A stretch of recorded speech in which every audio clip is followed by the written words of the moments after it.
Just got back into the DC area last night from National Spring Training. What was going on in West Palm Beach? What did you miss out on? I'll catch you up on Locked On Nats. You are Locked On Nationals, your daily Washington Nationals podcast, part of the Locked On Podcast Network, your team every day.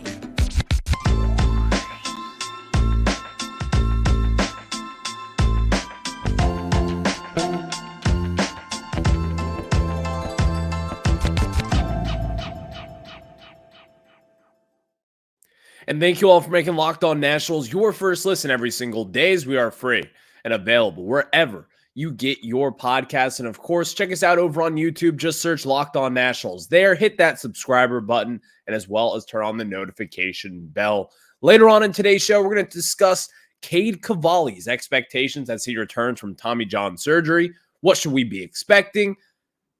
I say we should temper expectations as of right now, but got the chance to see him the other day in person. Cade Cavalli's looking good, rehabbing well. Everything should be on time with the Nationals moving forward. So we'll discuss his expectations after we have a little bit of a sit-down interview. And yes, I got to catch up with the Nationals' number one prospect, the number 2 overall pick in the 2023 MLB draft. That is outfielder Dylan Cruz. I get to discuss his first spring training with the Nationals on Locked On Nationals here. Just a few minutes, but you will not want to miss that conversation. That is coming up in the second segment of today's show. But first and foremost, I just want to kind of discuss spring training because not a lot of people get to go. This was my first time ever going to spring training down at West Palm Beach. And even before that, when they were up in Vieira and Jupiter, I never went there. So this is my first spring training as a whole. And let's just say this. If you're a baseball fan, you got to go. Before we kind of discuss even further more of why you should be going to spring training and really just kind of the highlights of the trip and everything, let me tell you guys about our episode sponsor, and that is Gametime. So download the Gametime app, create an account, and use code LOCKEDON for $20 off your first purchase. Now we get into it. This is the fun stuff of today's show, as I just got back from West Palm Beach late last night, and everything that you have always heard about spring training, everyone talks about this and how easily accessible players are at West Palm Beach. Not even just West Palm Beach, but just spring training in general. The sounds of baseball, it's a little bit more amplified. Everything about spring training there is kind of a baseball fan's heaven. It's what it is. If you are imagining, number one, meeting players, getting your kid out there, go meet Hunter Harvey or Patrick Corbin or Juan Soto back in the day, whatever it is, the access that you have down there is undeniably better than what you will get here. It just is. Number one, there's a lot less fans there in general. Maybe it's just because of where the Nationals are currently. I'm sure if you were going to Dodgers spring training right now, it'd be a little bit different with Shohei Ohtani and Yamamoto on the mound there. But with this Nationals team, if you have a kid, if you are a fan, just in general, love baseball, love the sounds of baseball, want to get out of this DC weather in the mid-February or early on in March, go down to West Palm Beach. Number one, the accessibility. That's just the number one priority for this. If you want to meet players, if you want to have events and see them walking around, maybe down in West Palm Beach, that is the place where you should go. Because I can tell you this, again, Nationals' number one prospect in baseball, when I was down at West Palm Beach on Sunday, you see multiple Nationals just roaming the streets. No one recognizes them. They're just walking along there normally. Because West Palm Beach is kind of a retirement community from what I've learned. If you see young guys out there, it's probably going to be a Washington Nationals player. But I'd be remiss if I did not tell this one story down there of meeting Jose Altuve. We were at a restaurant on Tuesday night, 2 nights ago at this point in time. We're waiting at this Italian restaurant. Finally got seated. As we sit down, we notice someone walk in around 5'7", wearing a brown hat. No one really with them. I look over.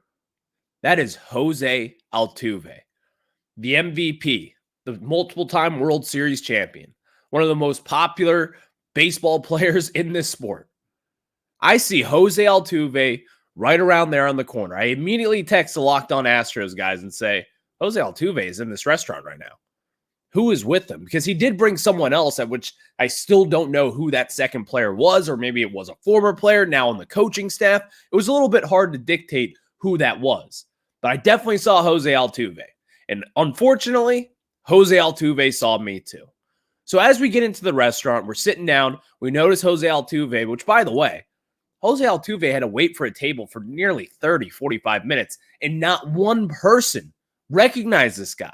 Not a single soul in that restaurant recognized that this was Jose Altuve sitting at the front, waiting for a table with whoever else was with him.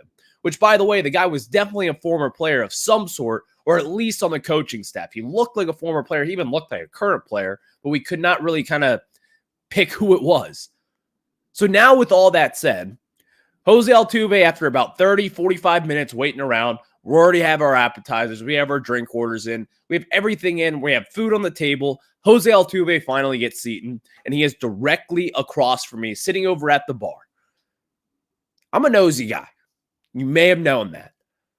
I'm a little bit nosy. And again, when I get in this environment, I'm a big baseball fan, of course. When I see Jose Altuve, there's a little giddy up in me, you could say. I want to meet Jose Altuve. I'm not going to go up to him and approach him at a dinner when he's obviously with a friend there. That's just not who I am. I'm not going to go up there and try to not bother him, but bug him. Obviously, he doesn't want to be recognized. He's wearing a hat, trying to be in disguise, but your boy sniffed it out real quick. So, since I don't want to go up and meet him, I'm going to sit at my table. I'm going to take a picture of him so I can share it with the rest of the crowd, with all my friends, with all the Locked On Nationals listeners. So, I thought it was a bright idea. As I'm sitting there with a lot of my colleagues from 106.7 The Fan, I'm going to go take a picture of him. Not walk up to him, just from where I was sitting, because that was how close I was to Jose Altuve. So I get up my camera. I notice as I bring my camera up, and if you're watching on YouTube, you can kind of see me bring my camera up to face level. I noticed that my live photo was on. I wanted to take it off, so I bring my camera back down, turn that live photo off. Then I come back up, bring the camera up to eye level again. Looks very obvious what I'm doing here, but at this point, Jose Altuve is not looking at me. I hit that photo button. And when I hit that photo button, bad things happen. Unfortunately, I had the flash on my phone. That flash went off so bright, right in Jose Altuve's face, sitting about 30 feet away from me. He sees that big old flash, immediately looks over, makes eye contact with me. I duck my phone. I look away like nothing has ever happened. Jose Altuve acknowledged me because I was the one guy to recognize him in that restaurant, who then was also an idiot and took a photo of Jose Altuve with my flash on, trying to be discreet. Let's kind of take a step back here. I did not realize I had my flash on the camera. I had no idea.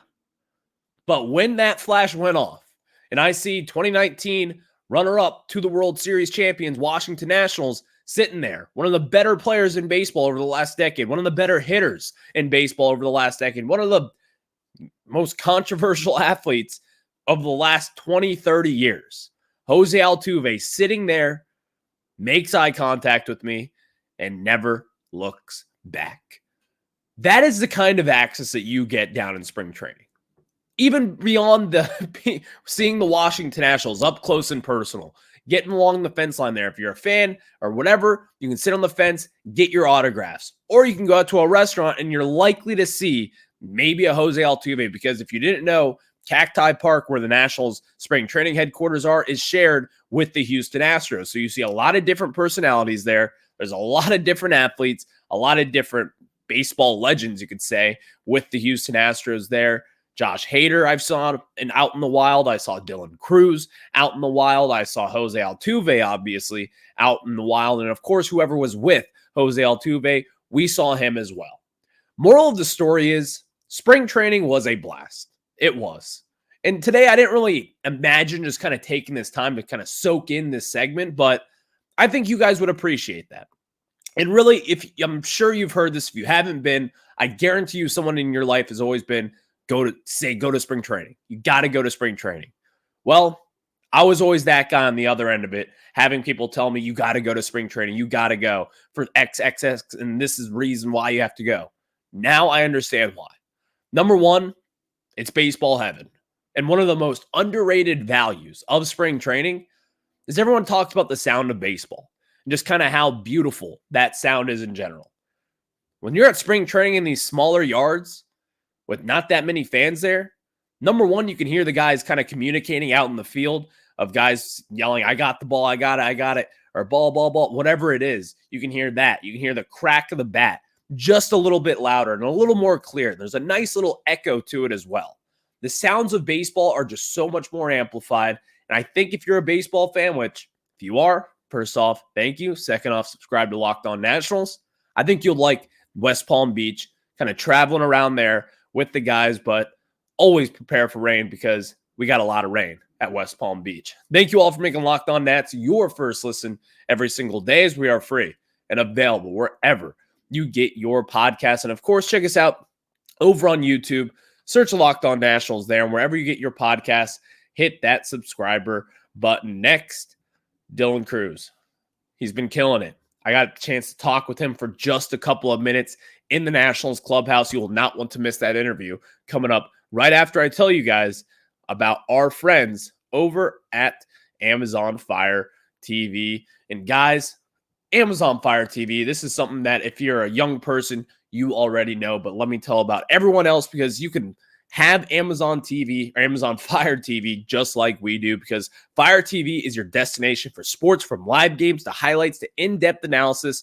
Fire TV offers amazing viewing experiences with smart TVs, as well as the Fire TV stick that you can plug into your existing TV that provides access to millions of movies and TV episodes, as well as free and live TV. Whether it's opening weekend for baseball or the college basketball tournament, you're going to want to have a Fire TV. Fire TV recently created Fire TV channels to deliver a constant supply of the latest videos from your favorite sports brands, all for free. That includes all of us at Locked On and most of the big pro athletes in college conferences as well. Fire TV channels lets you dive into all the game analysis, highlights, and more to keep up to date on all the latest in the world of sports, March Madness, NBA, MLB, and lots more. Not to mention great news, entertainment, gaming, travel, cooking videos as well. Check out Fire TV channels on Fire TV and Alexa devices.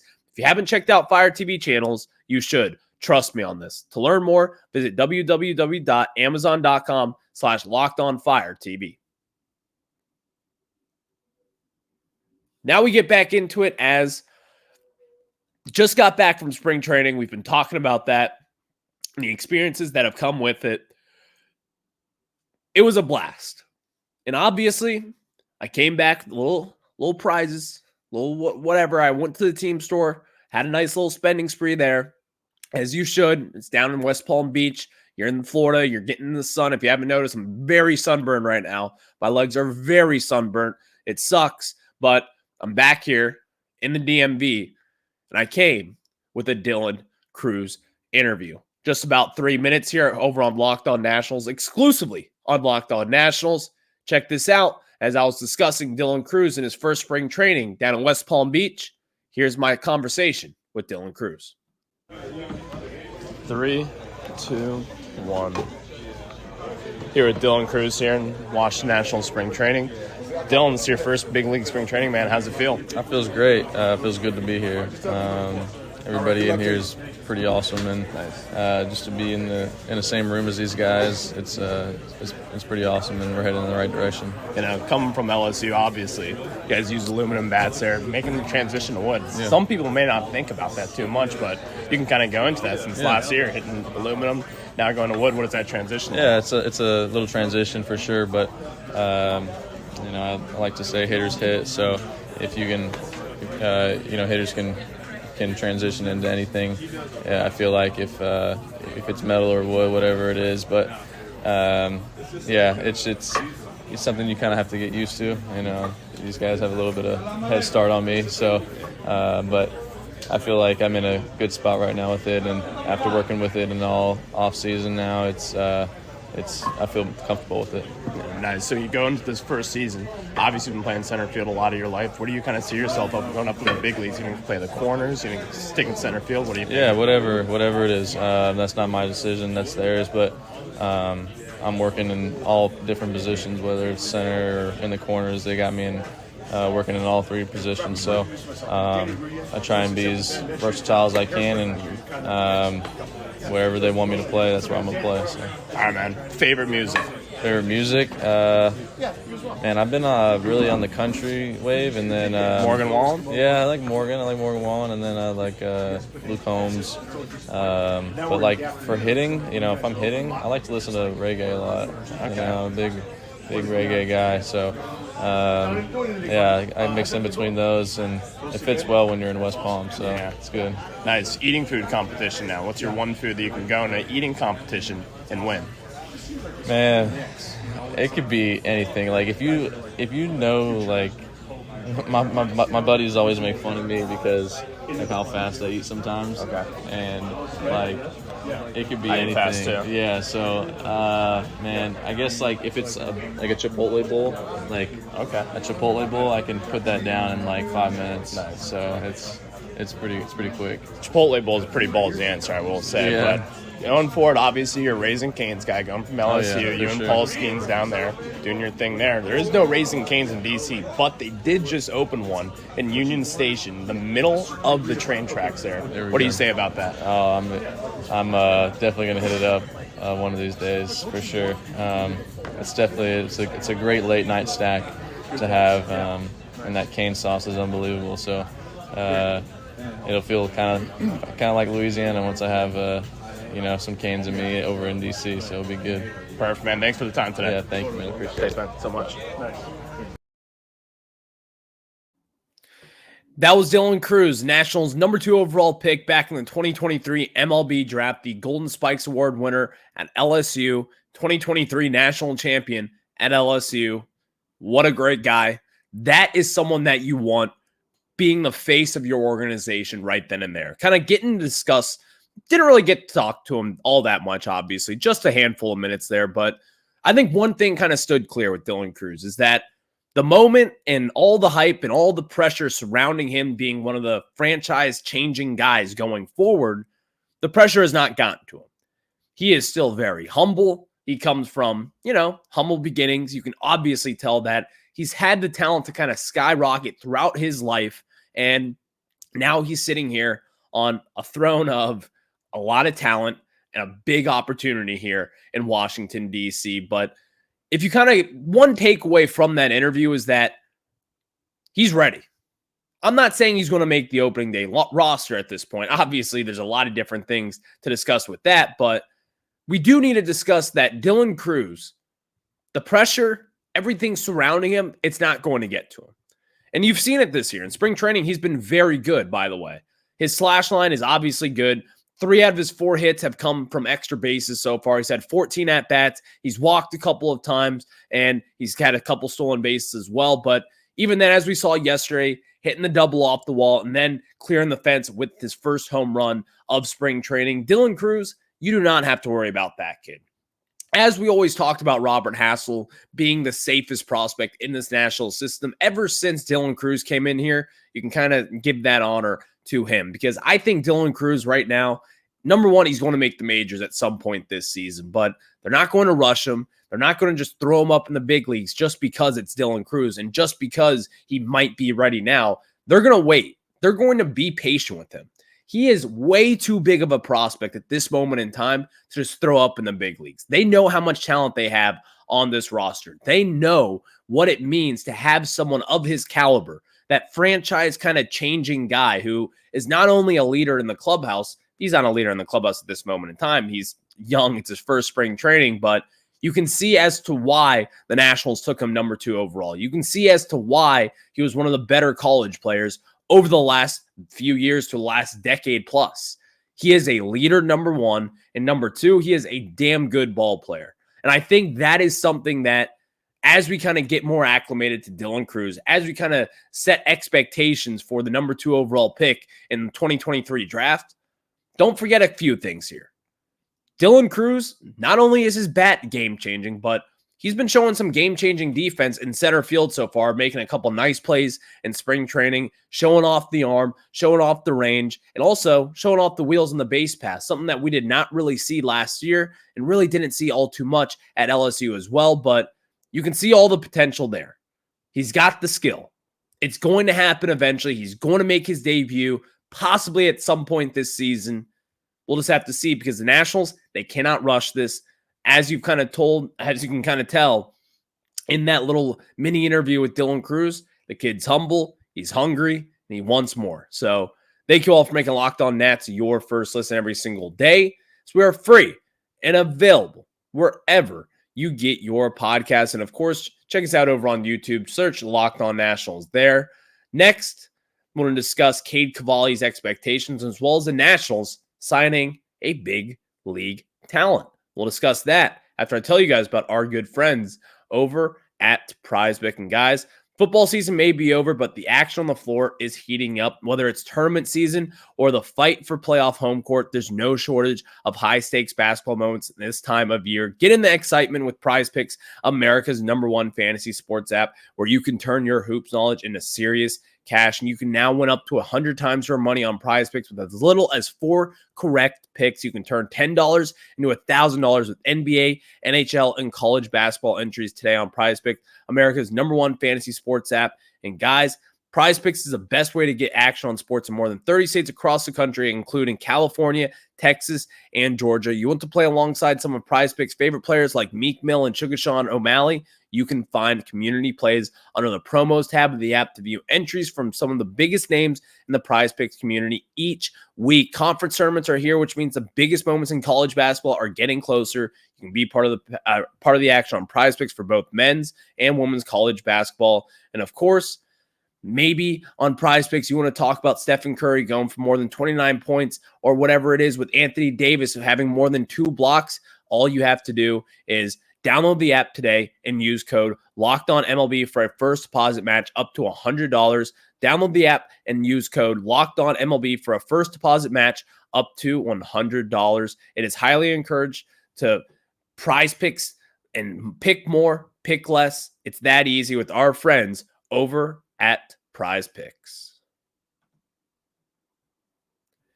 Thank you all for making Locked On Nats your first listen every single day, as we are free and available wherever you get your podcasts. And before we get into Cade Cavalli and kind of discussing his expectations, the Nationals signed Eddie Rosario, the NLCS MVP back in 2021 when the Atlanta Braves won the World Series. They were all chanting Eddie, Eddie, Eddie during that time, that postseason run, coming over from Atlanta, signing with the Washington Nationals. And if you didn't know now, I think it is pretty obvious that the Nationals probably have found their starting left fielder to date. Last year, Eddie Rosario batted .255 with a .755 OPS. His OPS plus was exactly at 100 after bouncing back from a 62 OPS plus in 2022. Eddie Rosario is going to be someone who, he's a ball player. He's a Major League Baseball player. Simple as that. You may be asking, well, yeah, obviously he's in the major leagues. What else do we expect, Ryan? Beyond that, the Nationals haven't really made these signings in quite some time. Let's just peel off the banana here. It's not that exciting of a signing, but what you may be asking, what kind of role he's going to be playing, he'll be splitting time in the outfield with a lot of different guys. He's going to move around a lot in the outfield as well. He's probably going to split time with Stone Garrett and maybe James Wood. But for all the people wondering, will James Wood make the opening day roster? I think this move right here tells you they ain't going to put James Wood up in the majors start day one. Eddie Rosario is going to get his chances, and the Nationals, they're going to want to move him off at the deadline. He's going to have opportunities to hit here, to play every single day. If he can take this opportunity and run with it, you're going to see him gone at the trade deadline, and which might not be a terrible thing, by the way.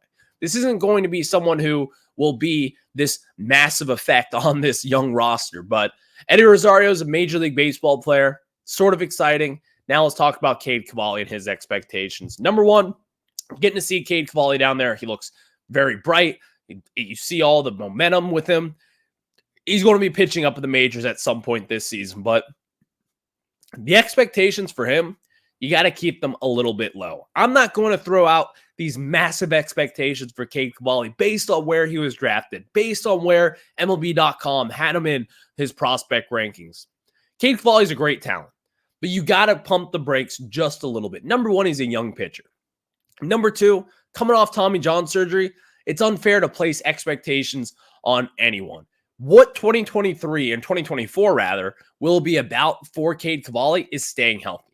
I want to see him stay healthy and finish the season strong, go into 2025, and that is when we can have a little bit more of expectations. But Cade Cavalli looked really good down there. Didn't really get to see him throw at all down there, but he looked good. He was walking around. He was chucking and jiving with his teammates there. Hopefully he has a breakout season next season. But, of course, I have a lot more. I've discussed a lot of different things with a lot of different players, but Joey Gallo, the Nationals' biggest free agent signing of this offseason. I got to talk with him. We'll discuss that and play that on tomorrow's show for Locked On Nationals. I'll catch you guys on the flip side. Go Nats. Enjoy the day. Watch some baseball. Have a good one.